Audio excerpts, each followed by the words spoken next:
So Jerry, you talked about integrating new applications into Virgin and how easy that was. I just wonder if you can describe the process, how easy it is today versus what they would have had to do previously.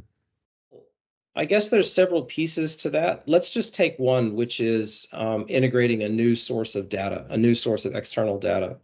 So the way we do it in Kafka land is we do an analysis of what the data source is, what technology stack it is, whether it's a relational database or a JMS message queue or an IBM MQ queue or a Salesforce endpoint or an FTP file system or an S3 data bucket in an S3 bucket in AWS. And then we select the right connector that we want, with so-called source connector. And we configure that connector by writing a very simple configuration file.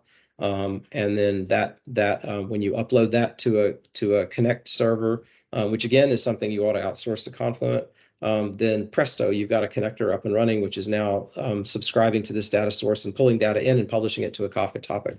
Okay, so now at that point, you've got a topic. So what you then do on the other side of that topic is you have a microservice, which is where the business logic lives. And the microservice implements the business logic, and it says, and the business logic will be, here comes this incoming information which needs to be transformed or enriched in this way, and then pushed out the other side. And so the microservice has this very limited set of responsibilities around transforming a single message and enhancing it and enriching it, and then publishing the transform message to a Kafka topic off the other side.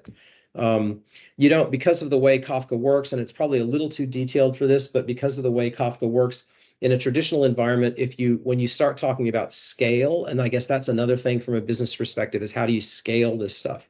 So in a traditional environment, when you talk about scale, you either talk about making your server bigger or you talk about running multiple servers in parallel. Okay, so now typically these days you would say, well, no, run multiple servers in parallel and auto scale them or whatever. That's easy enough to do, but you still have to think very carefully about the implications of all of that concurrent processing, because you might be handling, different messages for the same entity on different servers in your auto scaling group. And what does that mean? How do you reconcile that stuff? How do you prevent, like double handling of the same data? Without getting too into the weeds, Kafka takes care of that for you. Basically, every topic has multiple partitions. Partitions are all handled in parallel. And as long as you structure your messages correctly so that the key of a message, so that the is the same for in the state of any given object always has the same key. All of the messages for a given object will come through on the same partition and be handled by the same, scaled instance of your server. So all of that thinking, all of that complexity around concurrent processing just goes away. And your microservice logic can focus just on doing what it needs to do. And so that's a really nice separation of concerns. Then coming out the other side, you have another topic. And then on the other side of that topic, you have another connector, which is called a sync connector, which then pushes that data back out into some other system. Ultimately, is what happens, whether it's a streaming destination of its own, or whether it's in fact a relational database or a NoSQL database, which is a thing we're doing now at Virgin, or a file system where then in turn it gets picked up by some other process. So that's how you build them. Compared to the old days, you'd have all of that thinking about scaling you would have to do.